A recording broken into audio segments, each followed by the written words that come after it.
¿Cómo están? Mi nombre es Marilina Lipsman. Estoy muy agradecida de participar de este foro de educación artística de la Gobernación y el Ministerio de Tucumán. A Cecilia, muchísimas gracias y a todo su equipo por permitirme hacer esta entrada este día o esta tarde en este evento tan importante. Así que si es posible, voy a compartir pantalla y, y a partir de ahora probablemente me vean en un cuadro menor. Bueno, aquí mi presentación, que tiene que ver, por supuesto, con el título del foro, ¿no? La evaluación, perspectivas y desafíos. La innovación y evaluación es el tema de mi presentación, una agenda colaborativa para la educación artística. Y en primer lugar, eh, fíjense, ahora vamos a ir entrando a cada uno de estos espacios, pero fíjense que elegí dos imágenes para comenzar, bueno, por ahí está mi foto también, pero dos imágenes eh, que ubican el comienzo de la presentación y el cierre.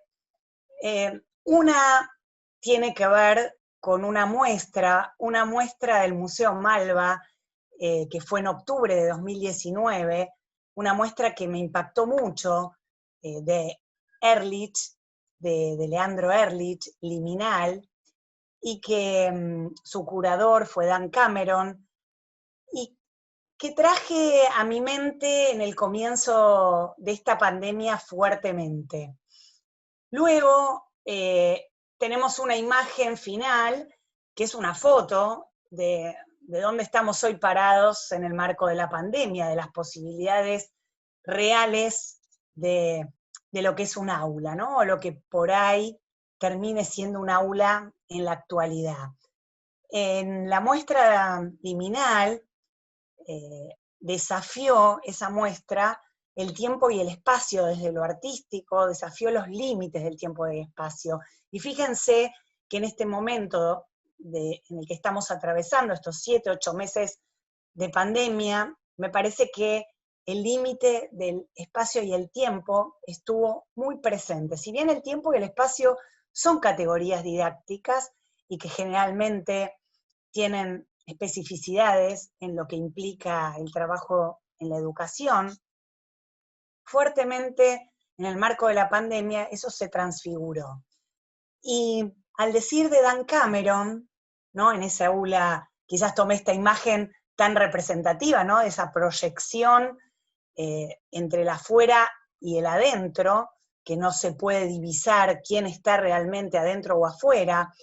En otros espacios también la muestra los traía, pero ese aula me parecía muy significativo y resonaba en mi mente. Dan Cameron, en la curaduría, decía: liminal refiere a una zona existente en el umbral de otro espacio. Remite a la posición de estar a punto de cruzar hacia o entrar en un lugar o estado de existencia específicos, pero sin llegar nunca del todo. Oscilar en el borde liminar de una experiencia sugiere que siempre estamos atrapados entre una realidad previa que ya ha sido dejada atrás y una nueva que nos invita y está cerca, pero que nos deja varados si nos demoramos. Esta muestra, como les dije, resonó mucho y me hizo reflexionar bastante en relación a los temas que nos convocan. Fíjense cuánto de lo que planificamos o lo que pensamos en esta etapa de contingencia, y vamos a ver en particular en relación al tema de la evaluación, cuánto nos tiene ahí expectantes. Hay un antes en el que nos desempeñábamos en la presencialidad, en lo regular, de una manera ya sin extrañamiento, y, y hoy eso ya fue y probablemente no vuelva a ser nunca. Sin embargo, vamos hacia otra realidad en la que estamos ahí todavía dando vueltas y que por ahí nos promete comenzar a transitar nuevamente algunos espacios presenciales, pero no de la misma manera en que antes. Y todavía estamos parados muchas veces en ese borde liminar que Ehrlich y Dan Cameron nos proponen. Como saben, yo soy especialista en educación, no en arte, pero el arte siempre me inspira, entre otras cuestiones también, para metaforizar muchas de las cuestiones que quiero representar. Como diría mi maestra Edith Litwin, a veces en los límites de la impericia, porque no soy especialista, así que espero que me tengan paciencia, pero verán que mucho de lo artístico atraviesa mi presentación, no nada más esta, sino en general mis presentaciones y mis clases, pero también son formas de representar el conocimiento que generan entradas potentes como modos de representación del mismo, y son inspiraciones para pensar los fenómenos que analizo y que propongo. Entonces, vamos ya a nuestra presentación. Esto casi que fue como un adelanto. Me gusta tomar también, así como fuentes de inspiración del arte, fíjense cómo aquí voy proponiendo alguna frase de Larry Cuban, un historiador de las reformas educativas, que él solía decir que cuando a la sociedad le pica algo se rasca en la escuela. Una frase interesante que Cuban trabajó para hacer mención en las reformas educativas de los 90, qué pasaba cuando desde las políticas públicas de Estado no se podían resolver algunas consideraciones, y la escuela se le solicitaban cuestiones que no se podían dirimir en otros espacios, en otros ámbitos, ¿no?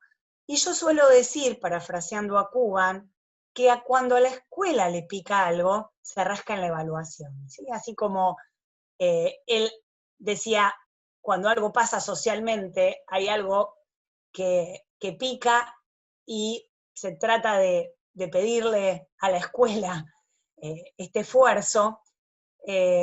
Bueno, fíjense en esta pandemia cómo las instituciones escolares estuvieron abiertas, no cerramos, seguimos sosteniendo como fuera esta educación, seguimos educando remotamente,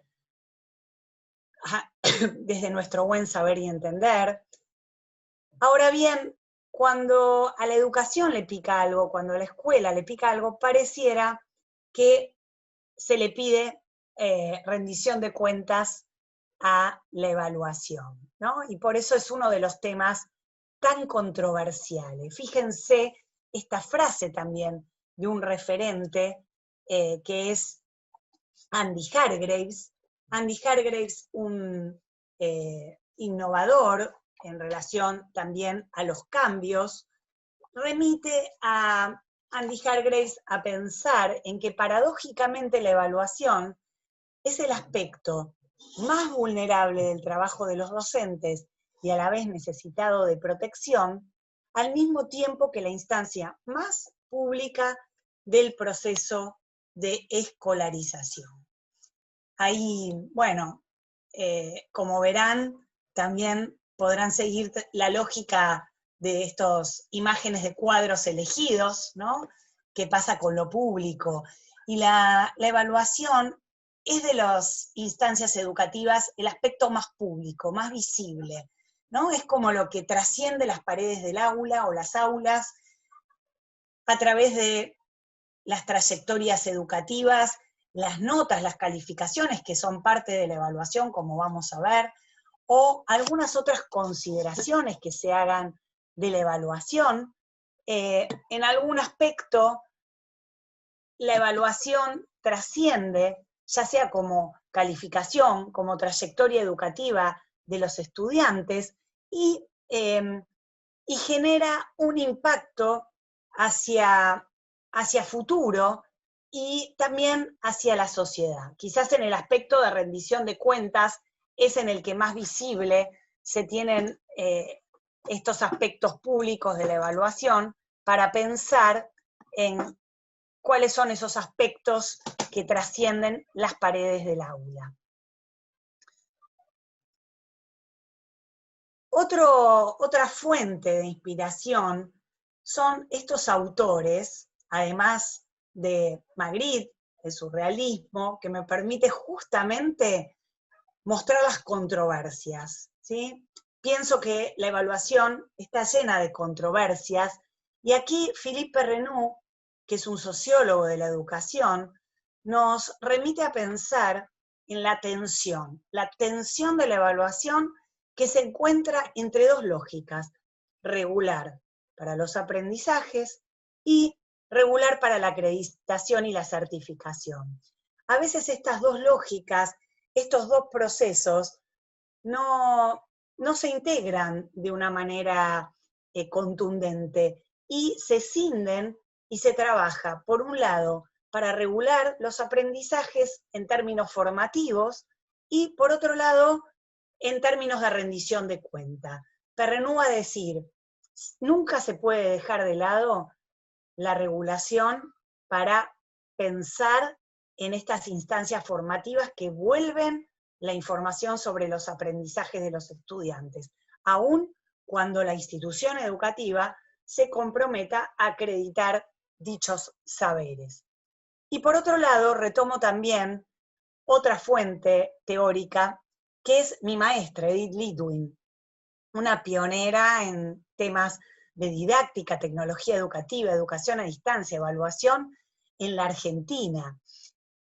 De ella aprendí, entre otras cuestiones, que la centralidad de la evaluación en lo que fue la agenda clásica de la didáctica, es decir, esa agenda de los años 60, donde el sesgo estaba puesto en el positivismo, en el conductismo, en una mirada experimental, en una mirada fuertemente en la preocupación por los objetivos y la rendición de cuentas.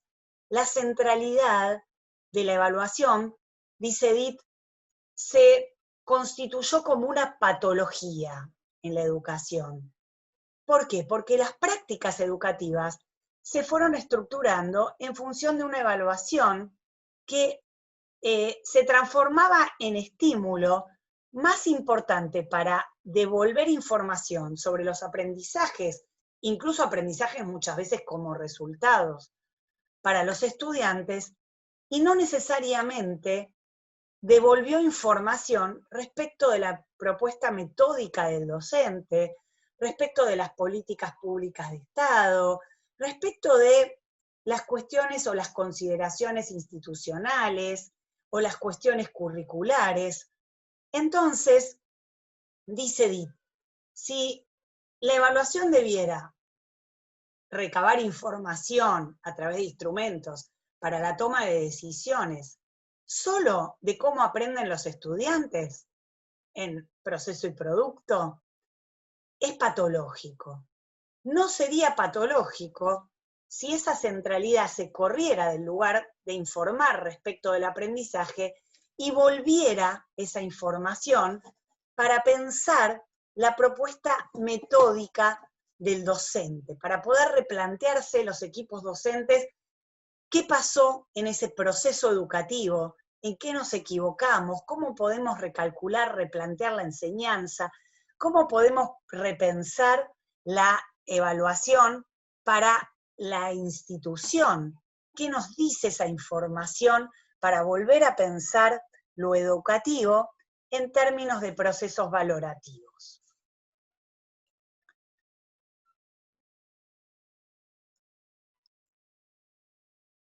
Volvemos sobre algunas consideraciones y lo que nos invita a pensar Edith Litwin, y en eso fuertemente estoy comprometida, es a recuperar el sentido educativo de la evaluación. Como les decía, la evaluación en la historia, en su historia y en el desarrollo de la evaluación clásica, en algún punto, la evaluación se centró en la medición muchos años, en la comprobación de los aprendizajes y en el control de ese proceso, fuertemente. También tenemos que decir que en el mejor de los casos mi análisis se enfoca a pensar que se midió bien, comprobó bien y controló bien. No siempre tampoco se hizo de buena manera. Ahora, si la evaluación solamente se focaliza en la medición, en la comprobación y en el control, yo digo, se trata de una evaluación, o asistimos hoy a una evaluación que no evalúa.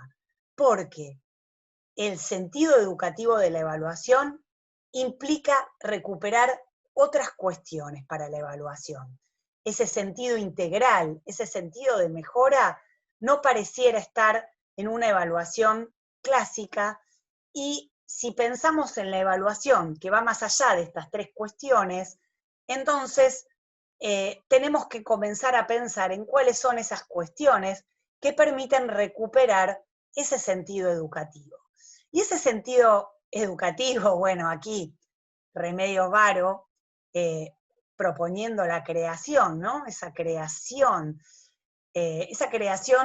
que me remite a pensar en una construcción de oficio, de novedad, una construcción de oficio docente que me permite recuperar valores, permite recuperar el para qué, la ideología, la finalidad. ¿Cuál es el sentido de la evaluación? Hablar de evaluación solamente en temas de instrumentos, en una cuestión o consideraciones técnicas, me omite volver a pensar el para qué. ¿Para qué evalúo? Y la recuperación del sentido educativo, que tiene que ver con superar la idea de la agenda clásica de la didáctica en términos de evaluación, nos remite a pensar en un proceso de mejora, Y esa evaluación formativa, que es como la evaluación de proceso, que hoy nos llenó la opinión pública, hoy todo el mundo habla de la evaluación formativa. Sin embargo, Michael Scriven en 1967 acuñó este concepto, y él no solo hablaba de evaluación formativa, él hablaba de un modelo que recuperaba la evaluación sumativa, la evaluación diagnóstica y la formativa. Y la formativa tenía que ver con esa idea de no jugarse para los estudiantes todo al final, en un solo momento, en un solo examen o en un solo feedback. Hoy creo que si pensamos cuántas décadas hace que Michael Scriven prometió o acuñó este concepto, y parece que hoy se popularizó, ¿no? Remitir a recuperar el sentido educativo de la evaluación es una evaluación de nuevo tipo que nos permite mirar sobre todo las finalidades y los valores desde, también entendiendo que la evaluación es una actividad, una acción humana que remite a valores, que remite a una ética de trabajo, y que es algo que se le hace a otra persona, es una consideración, una interpretación subjetiva respecto de la recolección de información de determinados procesos y productos para tomar decisiones, ya sea para que un estudiante siga adelante, para recuperar sus errores, para acreditarlo luego de una cursada. Y fíjense que así como Elliot Eisner, que es un contemporáneo, un pedagogo que trabajó los temas de cognición y currículum, y trabajó en la educación a través de la inspiración y la relación de la educación artística y la pedagogía. Hay varios libros muy valiosos, Cognición y Currículum es uno que se los recomiendo, El Ojo Ilustrado, que sale esta cita que me encanta tomar. En El Ojo Ilustrado, Eisner dice, si las artes visuales enseñan algo, es que ver es primordial para hacer. Ver algo más que el mero mirar. Requiere un ojo ilustrado. Esto es tan cierto y tan importante para comprender y mejorar la educación como para pintar un cuadro. Esos ojos de la obra de Margaret King, tan característicos, me permiten también tensar la idea de visión. Visión que a veces queda dejada de lado en muchas de las pragmatismo educativo. A veces las políticas no remiten a una clara visión. También a veces el exceso de criticismo sin una visión o sin un hacer nos deja varados, ¿no? Nos deja varados como decía Dan Cameron. Yo creo que un punto justo entre tener una visión, y una visión remite a estudio, a mirar y a inspirarse en otros que han hecho prácticas, en ver los resultados en los que otros ya han trabajado, en la investigación. Eso nos permite anticipar la acción que va a venir luego. Y en esta idea de visión, yo quiero trabajar 4 categorías teóricas que remiten a un mismo concepto, que es la evaluación de nuevo tipo, a una evaluación con sentido educativo, una evaluación innovadora, una evaluación que yo observé trabajando en distintos niveles del sistema educativo, en distintas prácticas, también mediada por tecnologías de la información y la comunicación. Y vengo trabajando hace tiempo y creo que son categorías potentes también en el hoy, y creo que también son categorías potentes para la evaluación en la educación artística. Fíjense estas 4 categorías que ahí menciono y que voy a desplegar una a una, pero no se trata de tener un ejemplo de cada una de esta mirada, sino que pienso en una visión de nuevo tipo que me permite desplegar, como ahí verán, la evaluación sorprendente, colaborativa, invisible y pública, que me remiten a pensar una agenda, como dice ahí el subtítulo de mi presentación, colaborativa de nuevo tipo para la evaluación en la educación artística. ¿Por qué no? Y ahí creo que, en primer lugar, voy a pensar en una mirada que tiene que ver con la evaluación sorprendente. ¿Qué implica una evaluación sorprendente? Implica una evaluación que desnaturalice las prácticas ritualizadas que venimos desarrollando hace décadas, que venimos reificando de la evaluación clásica, prácticas que tendemos a ir a buscar la respuesta convencional a los problemas, o que esperamos de ciertas prácticas que los estudiantes tienen que siempre responder de la misma manera. Una práctica que lo que vamos a hacer es ir a comprobar lo que ya sabemos, o ir a agarrar infragante al estudiante, donde la mirada tiene que ver con la sorpresa, ¿no? Y esto está en la antípoda. No pensamos en que la evaluación sorprendente es la evaluación sorpresa para disciplinar a los estudiantes en el sentido Foucaultiano, ¿no? Sino estamos pensando en una evaluación donde desde el oficio docente, y como decíamos anteriormente, la evaluación es el momento en donde, si nos despojamos de lo que ya traemos, es probable que sea el momento de mayor aprendizaje, no solo para el alumno, sino para el docente, para los docentes, para la y los docentes, que se despojan de esa mirada ritualizada y nos provoca regirnos por una lógica de descubrimiento. Dejamos la pseudoevaluación y generamos una innovación evaluativa que nos permita entrar al aula y pensar la evaluación de una manera sorprendente. Y ahí ya no vamos a corroborar lo que ya sabemos, sino que vamos a sorprendernos con la obra de los estudiantes, con lo que los estudiantes desarrollan, con sus producciones.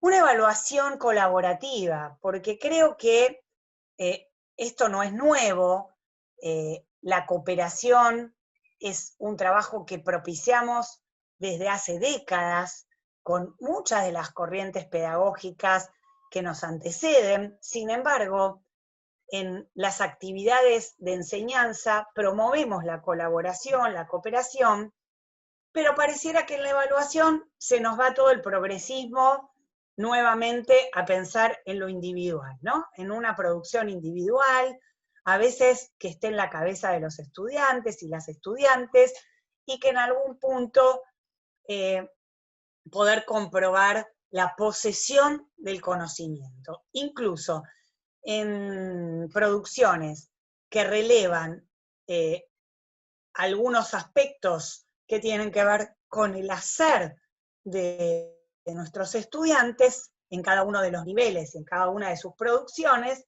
pero que en algún punto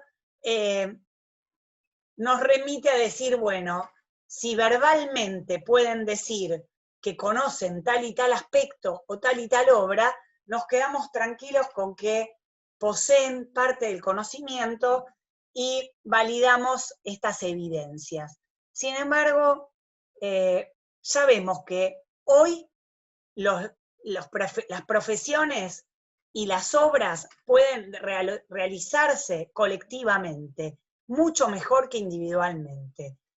Si llegamos al descubrimiento de algún antídoto, vacunas, va a ser en colaboración.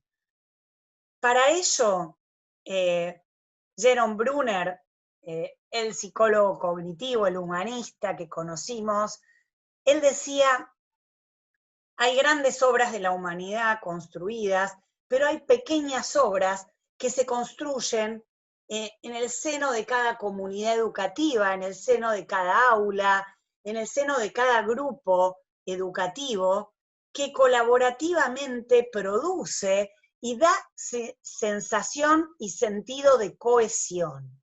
¿Cómo cohesionamos una comunidad? Trabajando colaborativamente y haciendo pública esas producciones.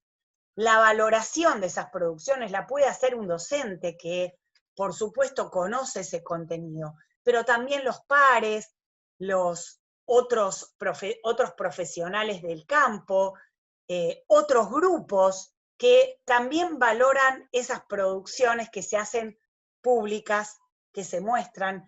Y hoy, en los espacios virtuales, esto es mucho más posible a través de las distintas herramientas, campus, que tenemos para poder hacer públicas esas producciones. Lo invisible de la evaluación tiene que ver, ahí vemos, ¿no?, con que los límites entre las experiencias de aprendizaje y las experiencias de evaluación se borran. Es decir, que la evaluación no desaparece, la evaluación está. Sin embargo, la evaluación, si se asemeja o se articula más con las experiencias de aprendizaje, en algún punto tiene que ver más con una evaluación ecológica, con una evaluación que recupera ese sentido educativo.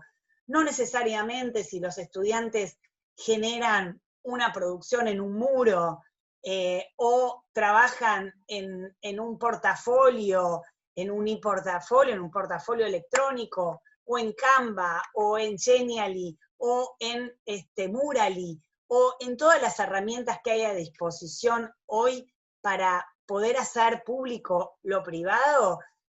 Esas son las producciones que al mismo tiempo tengo que poder valorar en el proceso y en el final. No necesito hacer probablemente una producción cual simular un examen aparte para poder entender que eso es parte de la acreditación de los aprendizajes de los estudiantes.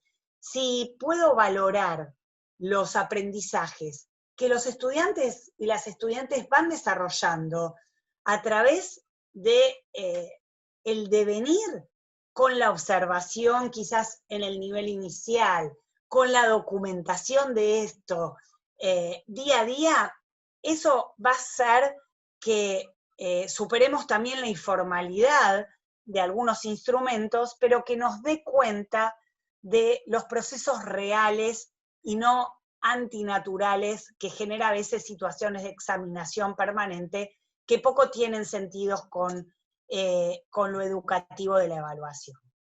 Y la parte pública tiene que ver, como decía, con poder llevar adelante procesos que en algún punto nos permiten generar hacer público lo privado, ¿no? En su momento en la evaluación clásica, estos momentos tenían que ver con la rendición de cuentas, con la examinación. Hoy, como dije, las tecnologías permiten expandir, aumentar, extender las paredes del aula de una manera inimaginable. Podemos llegar hoy, aún lo que no podemos es estar presencialmente, físicamente en las escuelas. Pero fíjense cuánto hoy nos permite la tecnología para poder estar presentes en lugares en los que no podíamos recorrer, y cómo poder intercambiar y valorar experiencias desde distintos lugares del país, del mundo, que nos permiten ampliar las paredes del aula y las valoraciones de otros actores que no podríamos tener de ninguna manera en la escuela presencial física que teníamos antes de estos 7, 8 meses de la pandemia. Esas son categorías potentes que salen de mi investigación y que me permiten construir una mirada de nuevo tipo para esa agenda colaborativa de la evaluación innovadora, que son la evaluación sorprendente, colaborativa, invisible y pública, siempre recuperando lo mejor de las tradiciones, ¿sí? Lo mejor de las tradiciones. Klimt me permite recuperar para mí, metafóricamente, esas tradiciones a veces olvidadas o robadas, que se pueden recuperar a través de, bueno, ese maravilloso cuadro, ¿no? Ese retrato. Y algo que yo siempre suelo decir tiene que ver con eso: nada de lo antiguo olvidamos y nada de lo nuevo ignoramos. Hay parte de la cultura, como parte de la obra de Klimt, que fue olvidada porque fue secuestrada y se recuperó, y yo creo que hay cuestiones en las tradiciones educativas que a veces se desconocen, o por las reformas se dejan de lado abruptamente, o por nuevos cambios que vienen de arriba hacia abajo, de afuera hacia adentro. Sin embargo, cuando recuperamos lo mejor de la innovación, que aflora de quienes llevan adelante esos cambios, que se ancla en lo mejor de las tradiciones pedagógicas, podríamos pensar, de la educación artística. No todo lo nuevo tiene que reemplazar lo anterior, y tampoco lo anterior tiene que seguir sin ayornarse. En ese equilibrio es en el que pensamos una nueva agenda colaborativa para la evaluación. Yo en estos meses apelé a construirla, y creo que tenemos que construirla entre todos y todas. Yo vengo a dar algunas pinceladas, como esas categorías nuevas de la evaluación que recién comenté, y acá hay otras que no quiero olvidar, que son de la mejor tradición en la evaluación, en la teoría evaluativa, muchas de ellas olvidadas y muchas de ellas ahora recuperadas en un sentido popular, ¿no?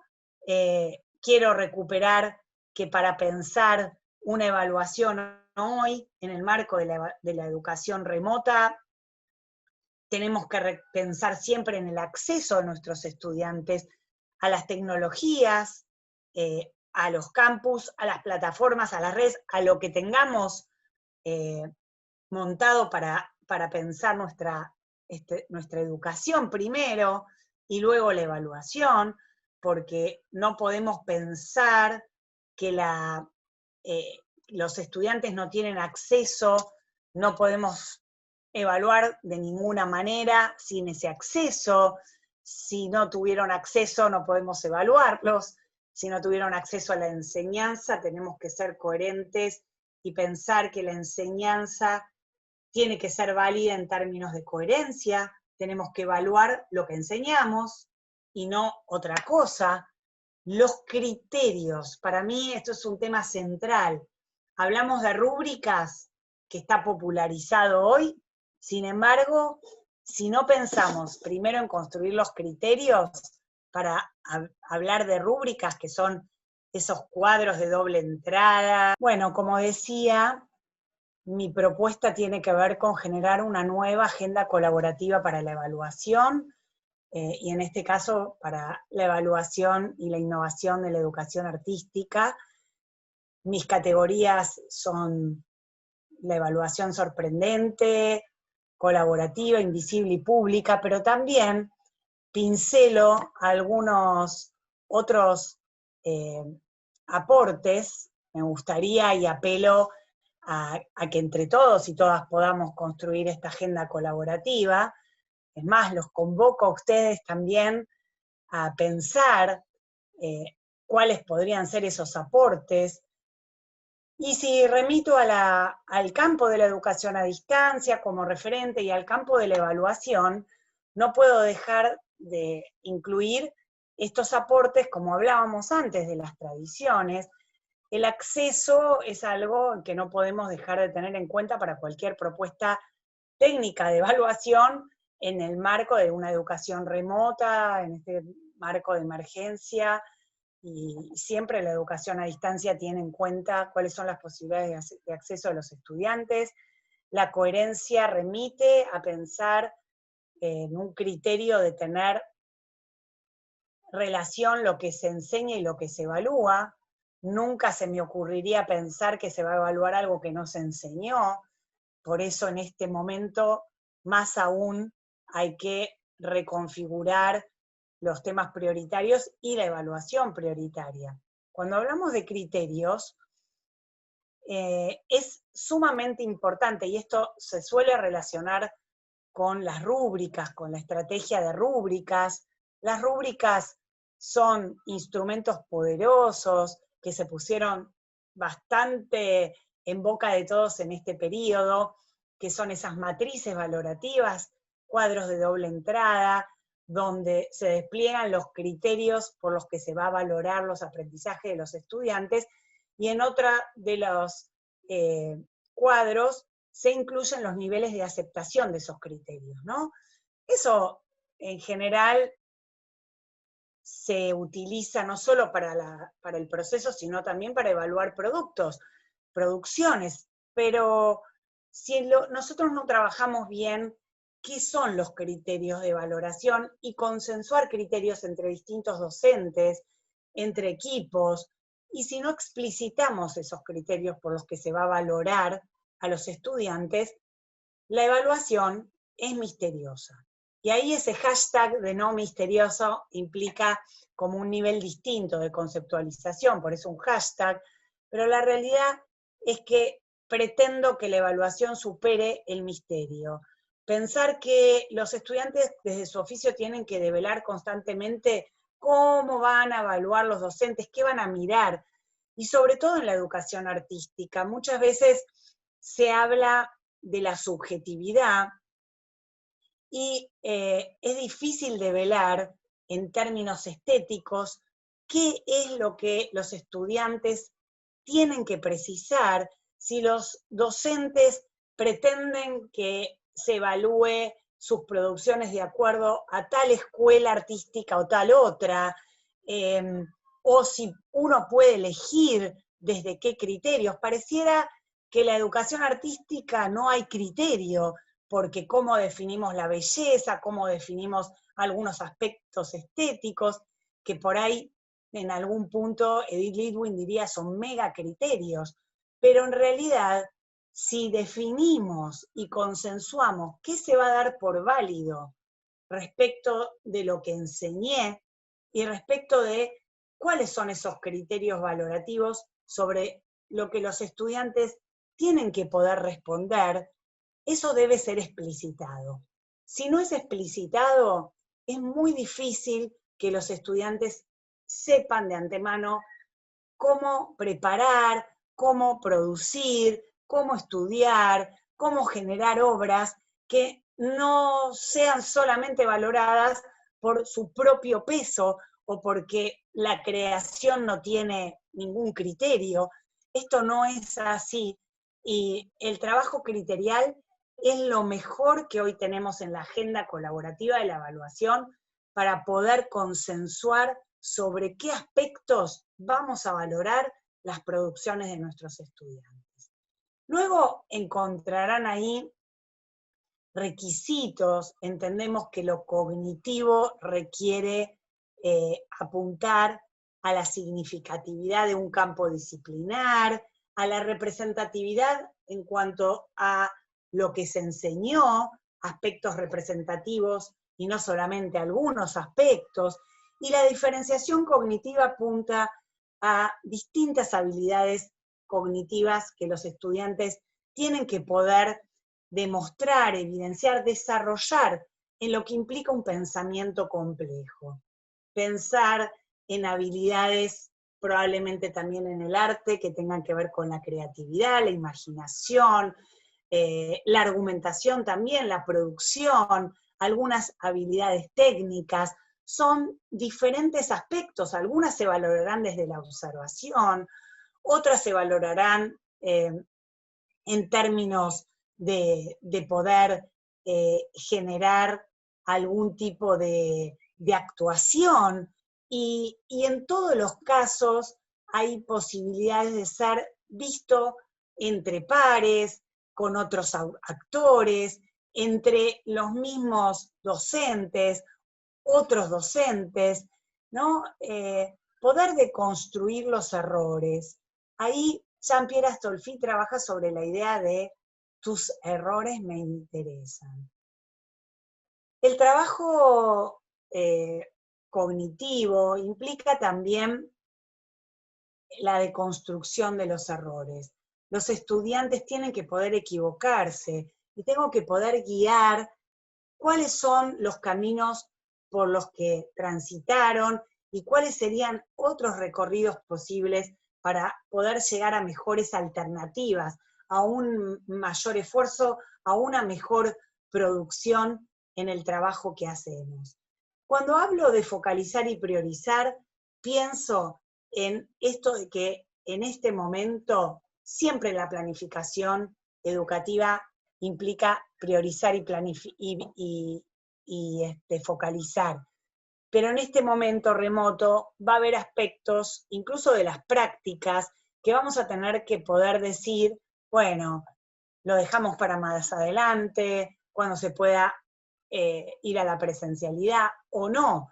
O si se hace un cuello de botella, tengo que evaluarlo en este momento.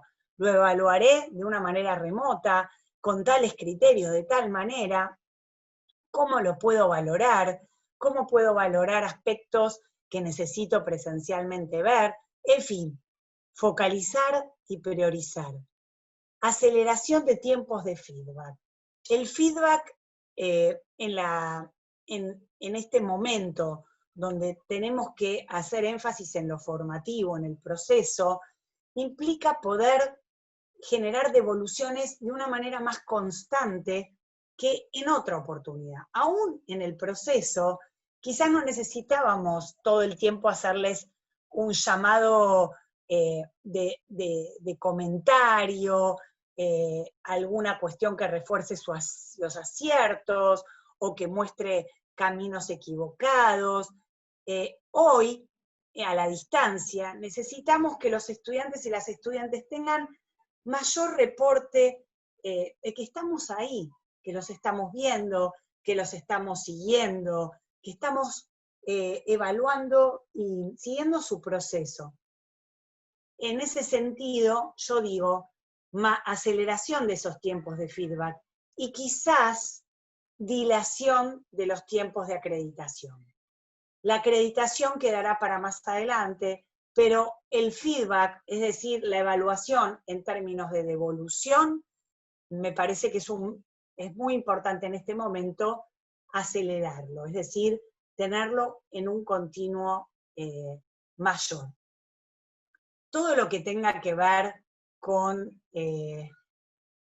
recuperar herramientas habituales que ya realizábamos, que ya hacíamos, que ya las conocíamos, que por ahí hoy ayornamos de una manera generando alguna innovación a través de herramientas digitales colaborativas, que como mencioné antes, está el Canva, Murally, en fin, los portafolios electrónicos, Transfolios, hay tantas herramientas que seguramente ustedes han descubierto para poder hoy trascender en la educación remota todo lo que implica el arte y en la evaluación, ¿no? Poder dar cuenta de hacer pública esas obras o esas pequeñas obras de nuestros estudiantes colectivamente, como comentábamos anteriormente, según Brunner, y en ese sentido yo apelo también a la sencillez, a la sensatez y a la seriedad. Uno puede hacer propuestas serias, pero sencillas, y que no nos lleve tanto tiempo generar propuestas evaluativas cuando el centro lo tenemos que estar poniendo en rearmar el currículum. El centro tenemos que estar poniéndolo en el proceso de enseñanza, en el proceso de aprendizaje que los estudiantes tienen que poder continuar. ¿Eso quiere decir que no se evalúa? No, no quiere decir que no se evalúa, pero no nos tiene que llevar el 80% del tiempo pensar en la evaluación. La valoración tiene que ser invisible, tiene que estar más ligada a las experiencias de aprendizaje y sí dar cuenta de momentos concretos en los que poder tomar, recoger información a través de distintos instrumentos para poder valorar, devolver eso a los estudiantes y también devolver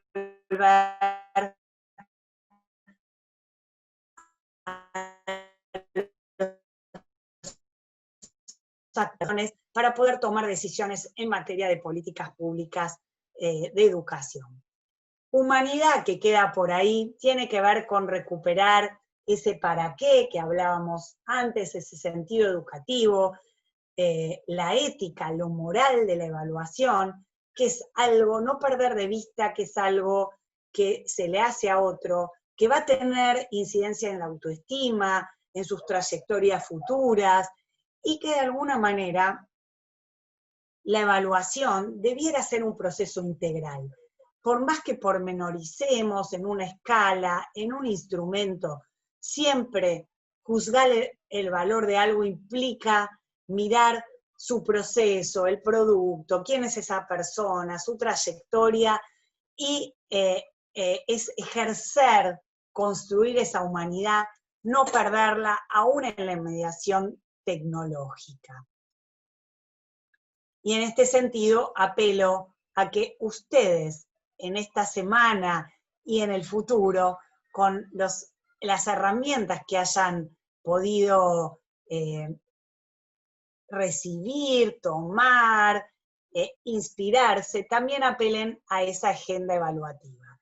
Y para ir hacia el final de la presentación, solamente también pincelar algunos mitos y realidades, ¿no? Ya hice mis propuestas, pero no puedo dejar de volver casi a modo de nuevas aperturas en esta presentación, de presentar ahí a través de este lindo, hermoso cuadro que me encanta, de Remedios Varo, y que hoy por hoy están en esta muestra de constelaciones también del Museo Malva, que se inauguró virtualmente y que esperemos que podamos presenciar antes de fines de febrero, en algún punto.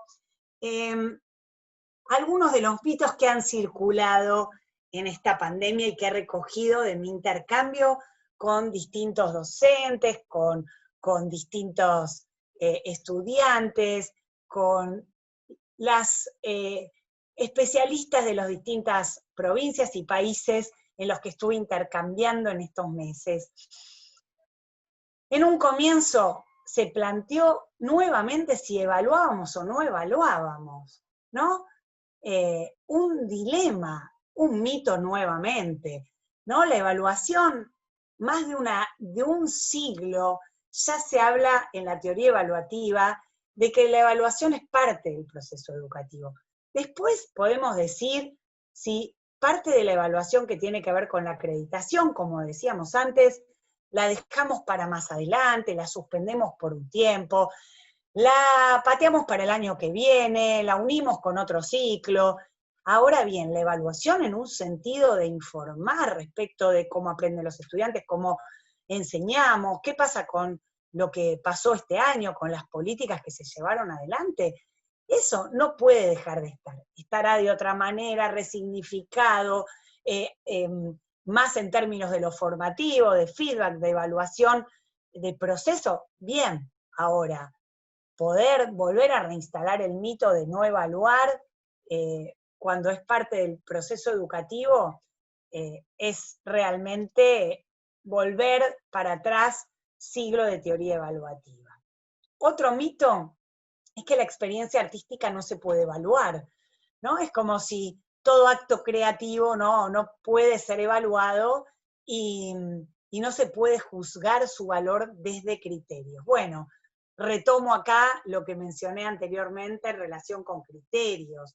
Los criterios son instrumentos poderosos para poder consensuar subjetividades, poder pensar desde dónde enseñamos, qué se enseñó en relación a lo que los estudiantes van a producir, y en ese sentido, qué cuestiones van a tener en cuenta para poder valorar en relación con los estudiantes, con sus producciones y con sus saberes.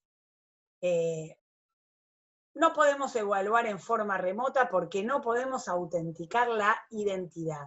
Bueno, muchas de las evaluaciones que hoy se proponen remotamente como finales o de acreditación, sobre todo en la universidad, se empezó a discutir, o en el nivel superior, que si no tenemos alto nivel de sistemas de proctoring, es decir, sistemas que por la confidencialidad de la evaluación no se pueden testear, no se pueden hacer. Y realmente esos sistemas son caros, llevan tiempo implementarlos, sin embargo, existen, y también hay sistemas de media confiabilidad para poder llevar adelante la confianza de los instrumentos cuando uno evalúa, acredita remotamente, y también se puede controlar identidad de distintas formas, con combinar aspectos sincrónicos y asincrónicos en la examinación, y si uno la regularidad la puede ir evaluando durante el proceso, probablemente con algún cierre final evaluará la acreditación de la identidad de una manera de confianza. No necesariamente tenemos que esperar a la presencialidad para poder registrar la identidad. En relación a la rúbrica, ya hablamos de la rúbrica, pero no puedo dejar de decir que fue el talismán de la pandemia, ¿no? Yo enseño rúbricas, para mí es un instrumento poderoso para trabajar todo lo que tiene que ver con lo criterial. Sin embargo, pensar que la rúbrica nos va a resolver todos los problemas que no podemos resolver con la precisión de búsqueda de sentido y consenso y explicitación de criterios y de ítems de valoración, no podemos delegar a la rúbrica la responsabilidad de todo el trabajo criterial que hay que tener en cuenta para poder valorar los aprendizajes de nuestros estudiantes.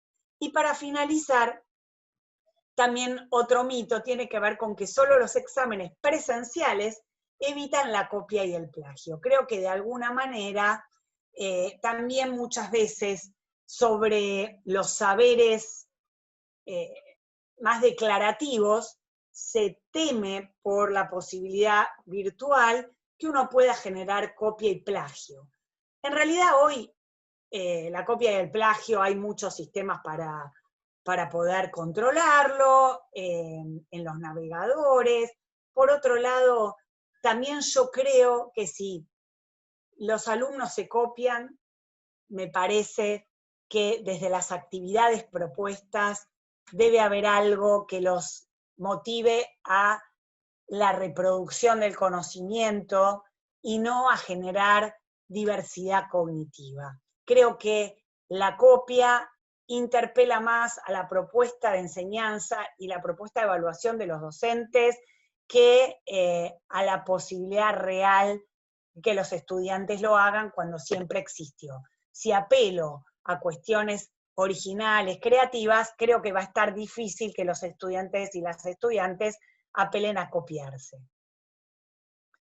Y también otra de las falsas dicotomías, ahí llamo del lugar de los versus, lo presencial versus lo virtual, evaluatitis y evaluofobia, lo sincrónico, lo asincrónico, lo formativo versus sumativo, las instancias de regularización versus la acreditación, la tradición versus la innovación. Aquí no tengo que agregar ya mucho más, me parece que el planteo en términos de versus genera falsas dicotomías que yo quiero desmistificar. Por eso las manos de Escher me permiten reconstruir metafóricamente una mirada más recursiva del tema. Creo que hay un continuo que va y que viene, que no tengo que oponer o una cosa a la otra, sino que en realidad entra en diálogo. ¿Por qué no pensar que a futuro la evaluación, cuando haya algún regreso festivas, creo que no vamos a volver ya nunca más como antes, por un tiempo largo, y luego también por un tema de impacto y de influencia, vamos a generar propuestas más de blended learning, ¿no? De cuestión de enseñanza dual, donde lo presencial y lo virtual van a estar mucho más articulados. No se trata de pensar en que la evaluación tiene que ser permanente, ni tampoco no evaluar, como que son extremos en los que no tenemos por qué considerarlos de esa manera. Lo sincrónico y lo asincrónico debieran estar unidos para poder pensar propuestas de evaluación articuladas, ¿no? Lo mismo es, no es lo sumativo en desmedro de lo formativo ni al revés. La regularización de las materias no tiene que estar puesta solamente para generar una calificación o una valoración de proceso.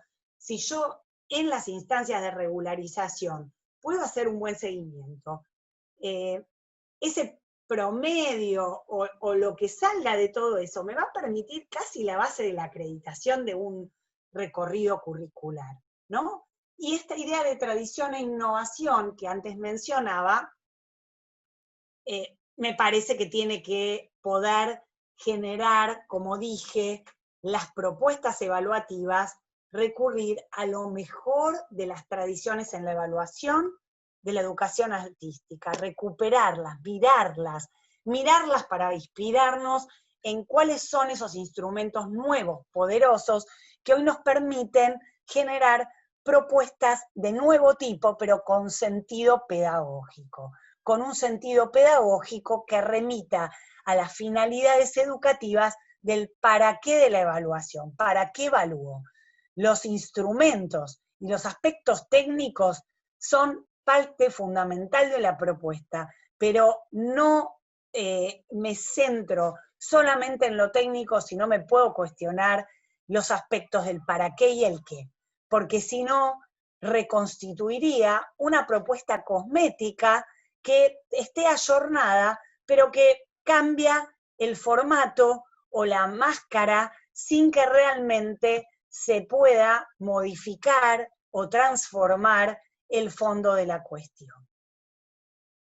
Y ahora sí, que vengo prometiendo el cierre, déjenme atravesar 2 cierres y vuelvo a pensar ideas para repensar la evaluación.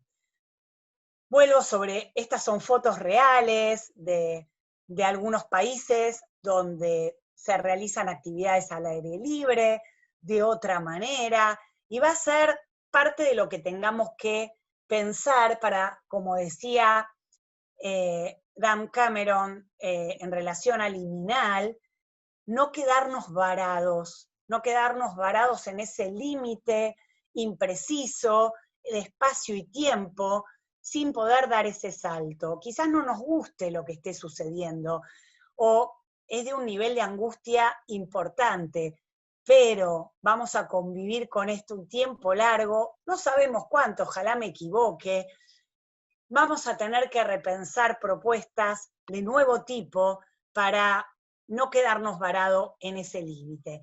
Y en ese sentido, apelo a una institución educativa creativa, una escuela creativa, colegios creativos, universidades creativas, jardines de nivel inicial creativos, educación superior, la formación de los docentes y las docentes creativos.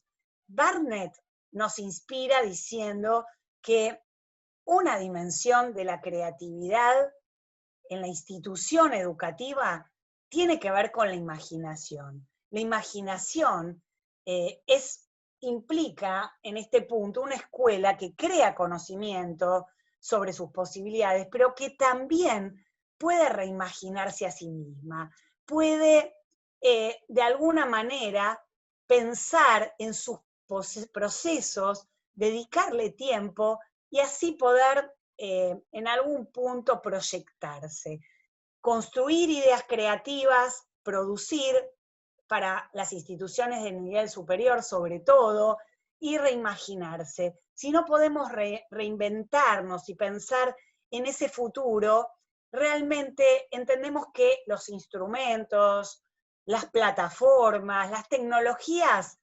están, pero si no podemos repensar y reimaginarnos, creo que a veces la imaginación pedagógica es mucho más limitada que las herramientas a disposición de las que tenemos.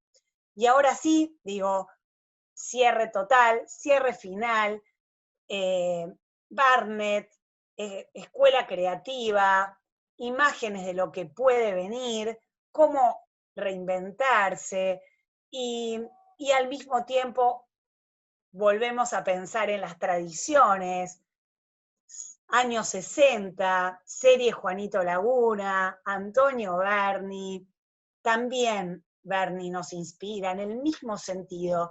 Fíjense, yo digo, ese paralelismo entre esas imágenes del hoy, ¿no? En esos lugares cerrados o abiertos, con barbijo, en lo que implica hoy el mundo, en lo que estamos viviendo.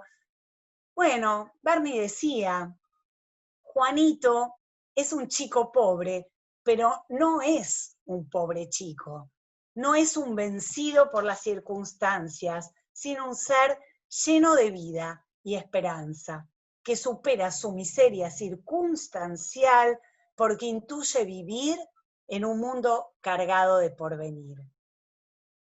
Juanito imagina un mundo mejor, un mundo posible, un mundo para incluirse, salir de ese basural para reinventar un mundo mejor. Auguro a través del arte, decía ya nuestro querido flaco Spinetta, cuando el arte ataque, ¿no? Bueno, ¿quién resistirá?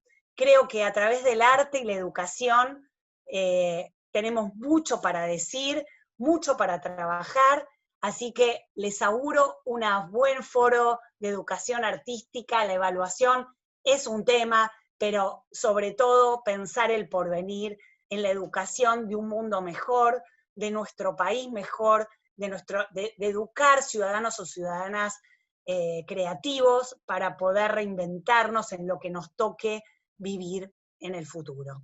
Muchas gracias nuevamente, gracias Carolina Romero, gracias a todo el equipo que asiste en estas jornadas, felicitaciones por este gran evento en el que me enorgullece participar, ya sea de esta manera remota. Muchas gracias nuevamente.